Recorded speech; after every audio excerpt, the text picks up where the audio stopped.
آزادی جمہور کے متوالوں نے ہر سردار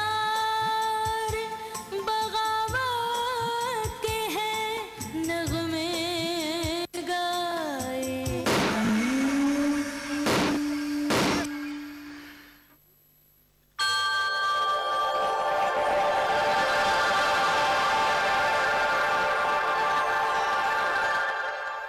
ناظرین، تحریک پاکستان ایک مکمل جمہوری تحریک تھی جس میں سیاسی جماعتوں، عوام اور ان کے سیاسی قائدین نے بھرپور حصہ لیا. یہ کوئی مسلح جد و جہد کا نتیجہ نہیں تھی، نہ ہی یہ محلاتی سازشوں کا ساخشانہ تھی. اس میں فوجی یا سول بیوروکریسی کا قطعاً کوئی عمل دخل نہ تھا، جو قیام پاکستان کے بعد بدقسمتی سے نوزائیدہ جمہوریت کی فطری خامیوں اور کمزوریوں کا فائدہ اٹھا کر اس ملک کے سیاہ و سفید کے مالک بن بیٹھے، اور انہوں نے جاگیرداروں اور دیگر مراعات یافتہ طبقوں کے ساتھ مل کر اس ملک میں ایک ایسی خوفناک آمریت مسلط کر دی جس نے صرف 23 برس کے عرصے میں اس ملک کے 2 ٹکڑے کر دیے. جی ہاں، صرف 23 سال کے دوران دنیا کی سب سے بڑی اسلامی مملکت کا شیرازہ بکھر گیا. ہر ڈکٹیٹر نے سیاسی نظام کی ناکامی کا ذمہ دار سیاستدانوں کو ٹھہرایا، لیکن انہوں نے قیام پاکستان کے لیے قربانیاں دینے والے، آئین تیار کرنے والے اور پاکستان کو ایک ایٹمی طاقت بنانے والے سیاستدانوں کے ساتھ جو سلوک کیا، تاریخ ابھی تک اس کے ماتم سے فارغ نہیں ہو سکی. سیاسی عمل کی بلوغت اور پختگی کا دار و مدار اس کے تسلسل میں ہے. جیسے بچہ غلطیاں کرتے ہوئے بڑا ہوتا ہے، لیکن کیا بچے کو محض اس لیے قتل کر دیا جائے کہ وہ غلطیاں کرتا ہے؟ اسی طرح کسی ایک سیاستدان یا چند ایک سیاستدانوں کی غلطیوں کو جواز بنا کر پورے سیاسی عمل کی بساط لپیٹ دینا صرف بدنیتی کے زمرے میں آتا ہے. تحریک پاکستان کے دوران عوام نے اپنے عظیم قائد اعظم محمد علی جناح کی قیادت میں آزادی اور جمہوریت کے علم اٹھائے، اپنے دشمنوں سے جس طرح چومکھی جنگ کی اور جس طرح قربانیاں پیش کیں، اس سے نہ صرف آزادی کی منزل قریب تر آئی، بلکہ اس نے اپنے اور پرائے کے درمیان حائل کئی پردے اٹھا دیے، اور پوری دنیا نے دیکھا کہ میدان کارزار میں کون اپنا تھا اور کون پرایا، کون دوستوں کی صف میں کھڑا تھا اور کون دشمنوں. جھوم کے اٹھے تو یہ جانا سب نے، کون اس کو چاہے جانا میں تھا اپنا لوگوں، کن کے ہاتھوں سے ٹپکتا رہا خون ناحق، کس نے اس راہ میں سر اپنا کٹایا لوگوں. نہرو رپورٹ کے مقابلے میں قائد اعظم نے 1929 میں اپنے مشہور 14 نکات پیش کیے، جس میں نہرو رپورٹ کو مسترد کر دیا گیا.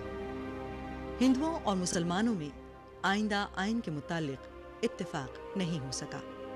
اس لیے حکومت برطانیہ نے فیصلہ کیا کہ لندن میں مختلف قوموں کے نمائندوں پر مشتمل گول میز کانفرنس منعقد کی جائے تاکہ باہمی گفت و شنید سے اختلافی مسائل طے ہو سکیں. I am very happy that I am at this function, and already I've had the opportunity of meeting some friends, and I might yet find more friends, but you give me no time to do anything else.